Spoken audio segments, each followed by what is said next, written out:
Hello student, welcome in Parth English classes. और आज जो पोएम हम पढ़ने जा रहे हैं, the nation builder, 10th class की 4th पोएम है ये, फ्रॉम पोएट्री। तो इस पोएम को कंपोज किया है राल्फ वाल्डो एमर्सन ने, जिनका जीवन काल है 1803 to 1882, यानी कि 1803 से 1882 तक। तो सबसे पहले about the poet. R.W. Emerson, the American essayist, philosopher and poet, was born in 1803। यानी कि जो ये R.W. एमर्सन हैं, अमेरिका के हैं। इनका जन्म जो है 1803 में हुआ था और ये निबंधकार हैं और दार्शनिक हैं। He published a collection of his poem in 1847. He published Representative Man in 1850, English Tract in 1852, and The Conduct of Life in 1860. यानी he also contributed poems and prose to the Atlantic Monthly.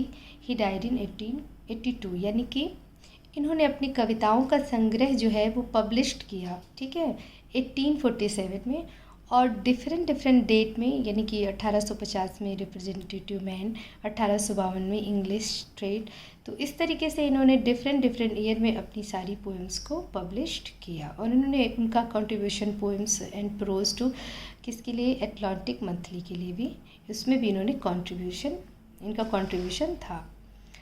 He died in 1882 और जो उनकी death हुई वो 1882 में हुई। About the poem.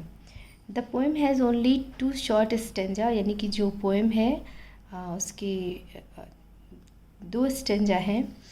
ये poem बहुत शॉर्ट है, जितनी पोएम्स हम लोग पढ़ चुके हैं कंपेरेटिवली दोज पोएम्स, ये पोएम्स बहुत छोटी है, 8 लाइन्स पोएम्स है। तो the poet says that the gold और material wealth can't make a nation great. यानी कि पोएट ये कह रहे हैं कि जो देश है, देश को जो है महान, कोई धन संपदा, सोना चांदी या इस तरीके की कोई भी चीज़ देश को महान नहीं बनाती है। देश को महान बनाते हैं, कौन बनाते हैं, लोग।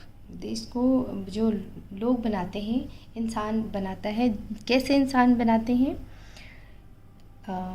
It is the brave, hard working and courageous people who make it strong and raise to glorious height. यानी कि जो देश है उसको महान बनाते हैं बहादुर लोग, हार्ड वर्किंग और करेजियस लोग, जो साहसी होते हैं, मेहनत करने वाले लोग होते हैं, वही देश को महान बनाते हैं, ना कि कोई गोल्ड या मटेरियल वेल्थ। ये जो है can't make a nation great, ये चीज़ें देश को महान नहीं बनाती हैं। तो किस तरीके से, देखिए, उन्होंने लाइंस में क्लियर करी है इस चीज़ को, वो हम यहाँ पर देखते हैं। Not gold, but only men can make a people great and strong. Men who for truth and honor shake, stand fast and suffer long. यानी कि जो सोना चांदी है, धन दौलत है, आपके पास बहुत सारा पैसा है, उससे कोई मसला नहीं है। ये चीज़ें देश को महान, हमारा जो राष्ट्र है उसको महान नहीं बना सकती, उसको मजबूत नहीं बना सकती।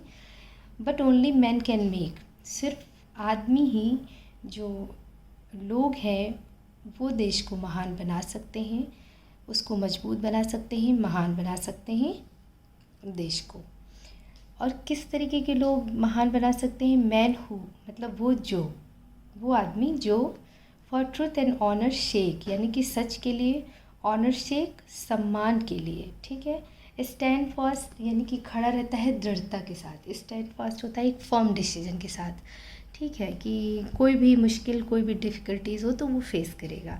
एंड सफ़र लॉन्ग, सफ़र मतलब कष्ट, लॉन्ग सेट, और जो लंबे समय तक कष्टों को सहता है। यानी कि देश को वही लोग स्ट्रॉन्ग बना सकते हैं जो सच के लिए, अपने सम्मान के लिए दृढ़ता के साथ खड़े रहते हैं और बहुत लंबे समय तक कष्टों को सह सकते हैं, ठीक है।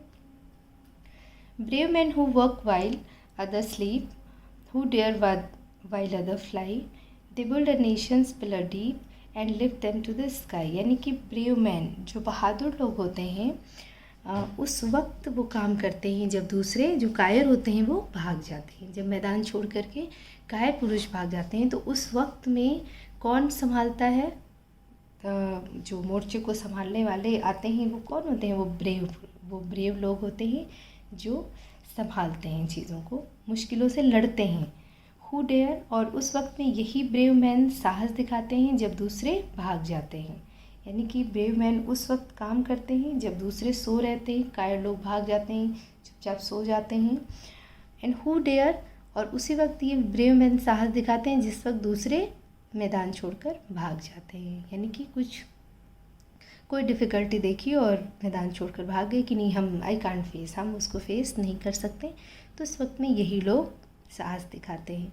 They build a nation pillar deep, pillar means स्तंभ यानी कि खंभा, नेशन राष्ट्र का, डीप गहरा, लिफ्ट उठाना, स्काई आकाश। तो यही लोग जो हार्ड वर्किंग हैं, करेजियस हैं और अपने सच के लिए, सम्मान के लिए सेक्रीफाइस कर सकते हैं, वही लोग बनाते हैं नेशन के पिलर को बहुत ही मजबूत और गहरा। यानी कि मजबूत गहरा से मतलब ये कि जब आपका मकान बनता है तो जो उसकी नींव होती है उसको कहते हैं बहुत मजबूत, बहुत गहरी होनी चाहिए, ताकि वो जब उस पर मकान खड़ा हो उस नींव पे तो वो बहुत मजबूत हो, उसकी टूटने या गिरने की कोई गुंजाइश ना हो।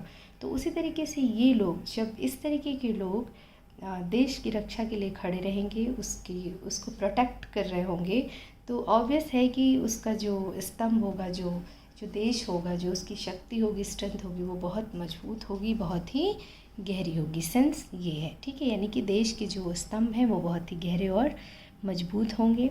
And lift them to the sky, और उसको ऊंचाई तक, यही लोग देश को सक्सेस दिला सकते हैं, उसकी रक्षा कर सकते हैं और उन्हें आकाश तक की ऊंचाई तक पहुंचा सकते हैं। यानी कि अपने देश को बहुत ही स्ट्रॉन्ग, सक्सेसफुल बना सकते हैं ऐसे ही लोग, ठीक है।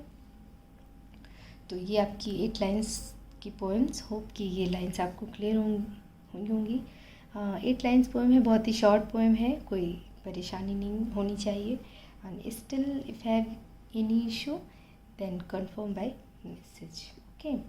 तो ये 4th पोएम है आपकी, और उसके बाद जो है नेक्स्ट चैप्टर के साथ फिर मिलते हैं हम लोग। Till then.